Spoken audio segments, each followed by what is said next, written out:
J'ai beaucoup lu, ma mère est quelqu'un qui lisait beaucoup, donc je suis né quand même j'ai eu la chance de naître euh, dans une famille modeste, mais avec un amour des livres qu'avait ma mère. Et donc elle avait, là encore, des livres très différents, certains classiques, Camus, Steinbeck, je lisais beaucoup Steinbeck, Garcia Marquez, voilà, donc des auteurs euh, très, très célèbres, et puis d'autres choses, beaucoup d'écrivaines aussi. De Yourcenar à Simone de Beauvoir, voilà, dont j'étais un féministe précoce. Et puis ensuite, c'était quand même, mais c'était des lectures qui étaient des lectures qui étaient plus des classiques. Euh, et tout ça se mélangeait avec aussi, là encore, parce que les écrivains ne disent pas assez à quel point ils ont été influencés par des lectures qui ne sont pas justement de la littérature, de la grande littérature. Et en même parallèle de ça, je lisais une série de science-fiction qui s'appelait Les Animorphes, avec des jeunes ados qui changeaient le monde pour combattre des extraterrestres, ils pouvaient se transformer en animaux. Enfin, j'avais les collections Bibliothèque Verte d'Alfred Hitchcock présentes, qui est trois jeunes détectives qui résolvaient des enquêtes absolument extraordinaires, avec des jeux de mots dans les titres. Enfin, c'est vraiment. Il y avait des chairs de poule, ce genre de série. Donc je lisais énormément. Et puis, c'était encore des lectures de jeunesse dans la mesure où c'était pas des lectures. Comment dire? C'était des lectures qui me bouleversaient, qui me touchaient en tant que lecteur, mais qui résonnaient pas intimement avec ce que je vivais moi, en tant qu'individu, que gamin, que jeune garçon. Et ce qui a vraiment déclenché, et sans doute, même si là aussi j'écris, j'ai tout de suite, j'ai très vite écrit, j'écrivais des histoires, j'avais des histoires de... Alors je mettais en scène ma propre réalité, hein, j'étais déjà dans l'autofiction, il y avait une enquête que je menais, je m'étais créé un double comme ça de polar, et je menais l'enquête parce qu'il y avait des méchants qui avaient enlevé ma meilleure amie de l'école ou du collège, donc je leur donnais rendez-vous dans le jardin, dans mon propre jardin. Je leur donnais une valise pleine de fausses monnaies. Enfin, j'avais inventé des histoires un petit peu comme je pouvais. Mais j'avais comme ça des livres ou des débuts de romans que j'écrivais comme ça dans des petits cahiers. Il y en avait un où l'élément déclencheur, c'était la sonnerie du téléphone. Parce qu'on avait main, c'était les vieux téléphones encore. Je suis né dans les années 80, donc il y avait les vieux téléphones voilà, fixes, avec le Go combiné. Et donc, moi qui n'avais pas, qui rarement décrochait, c'était les parents qui décrochaient. Donc, tout à coup, je décrochais. Et puis là, il se passait quelque chose. On me convoquait de l'autre côté du mur. Je traversais le mur du garage. Donc, j'ai trouvé ça avant le monde de Narnia. Je traversais le mur et j'entrais dans un univers parallèle. Et puis ainsi de suite. J'inventais plein d'histoires. Mais là encore, je dirais que c'était vraiment l'imaginaire de l'enfant. Et puis après, quand j'ai commencé, j'ai fait jusqu'au bac, j'ai fait des études scientifiques jusqu'au baccalauréat, mais mes parents voulaient que je fasse des sciences. Mais ça ne m'intéressait pas du tout, moi je voulais vraiment, moi c'était les livres. Et donc, après le bac, j'ai commencé des études littéraires en classe préparatoire. Et là, j'ai vraiment découvert ce qu'on appelle la grande littérature, quoi. Et j'ai vraiment, à ce moment-là, lu énormément de poètes. Je connaissais très très peu la poésie. Et j'ai découvert ça en entrant, voilà, aussi dans l'âge adulte. Alors je crois que ça a commencé par il y a dû avoir les surréalistes d'abord, André Breton, René Char, Aragon, ainsi de suite. Éluard aussi, j'aime beaucoup Paul Éluard. Et puis ensuite, il y a eu comme ça énormément de découvertes. Il y a eu bien sûr Rimbaud, Baudelaire, Mallarmé, Nerval. Il y a eu tous ces grands poètes du 19e siècle. Et puis ensuite, ceux du 20e siècle, Apollinaire, Sandrars, ainsi de suite.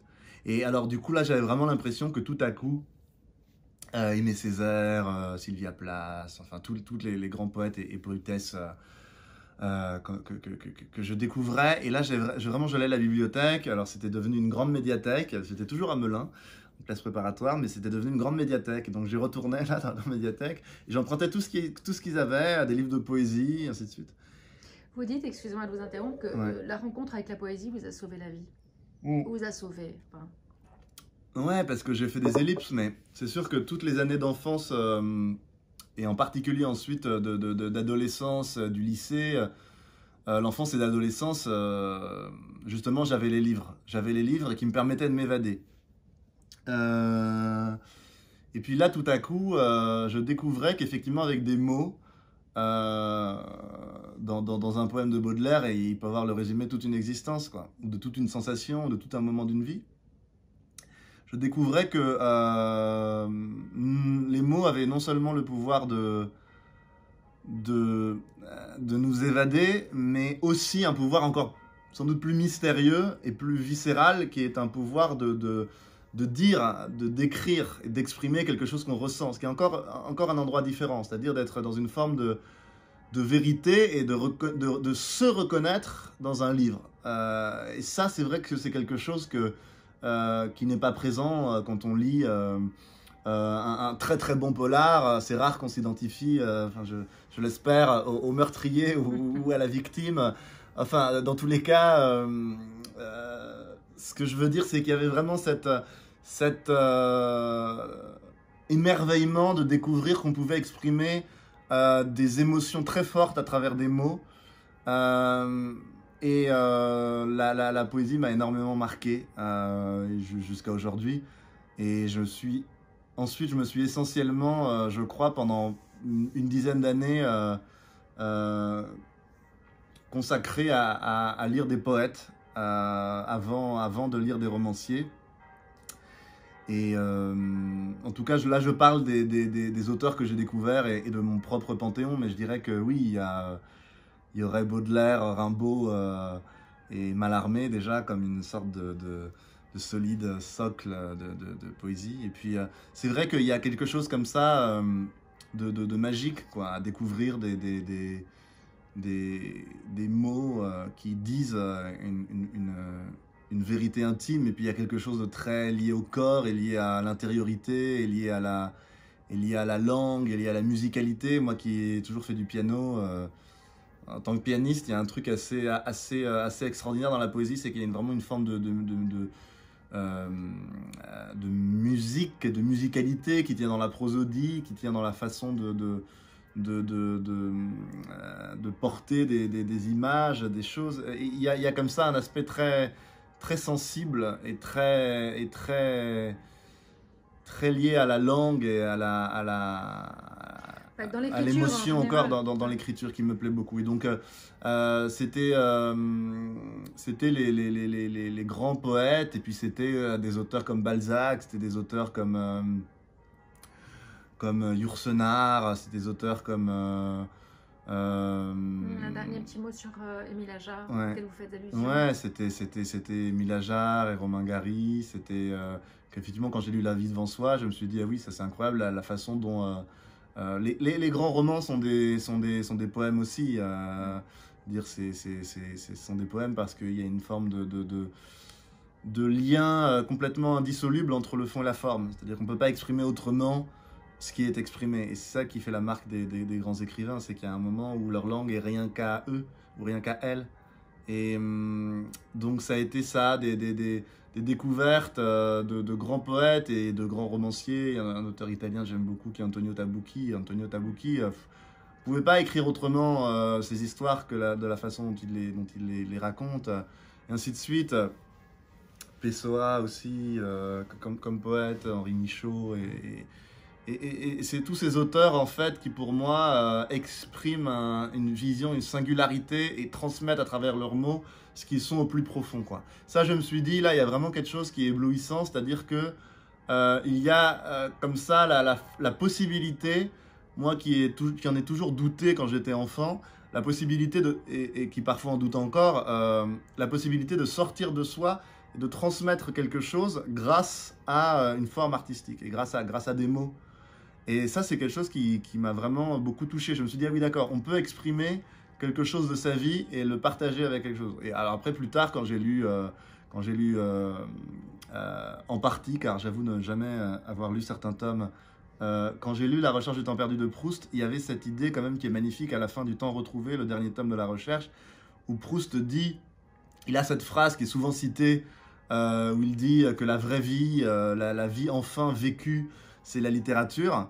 Et il rajoute, il explique cette phrase. Il explique lui-même cette phrase. Et il explique que si la vraie vie, c'est la littérature, c'est parce que, en quelque sorte, dans la communication ordinaire, quand je parle là, parce que j'improvise en partie, parce que il y a trop d'obstacles à vraiment vous exprimer ce que je ressens, et que, en revanche, dans la littérature, la construction d'une forme littéraire, d'une forme esthétique dans l'art, dans la littérature, permet de sorte de transvasement d'âme à âme et de personne à personne, et cette communication entre deux subjectivités, entre deux personnes qui sinon ne pourraient pas avoir ce degré d'intime partage.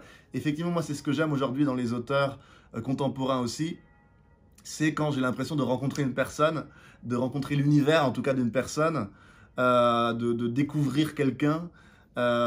Et c'est vrai que ça m'a beaucoup, sans doute, marqué en littérature, ce rapport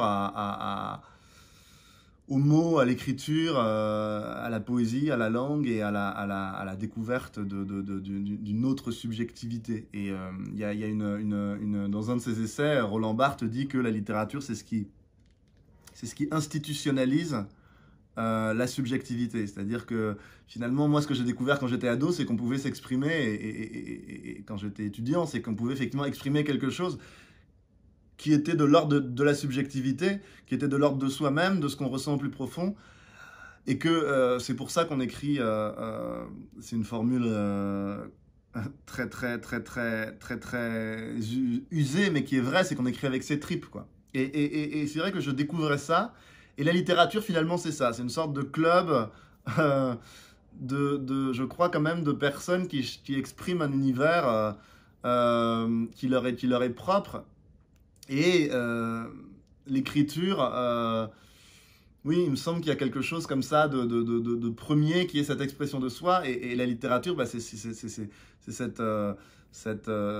l'existence sociale de ça, de cette possibilité-là de partager. Donc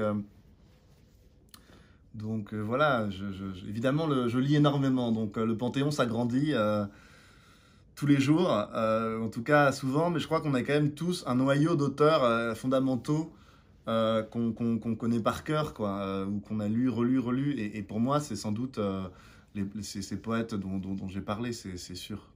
Merci beaucoup.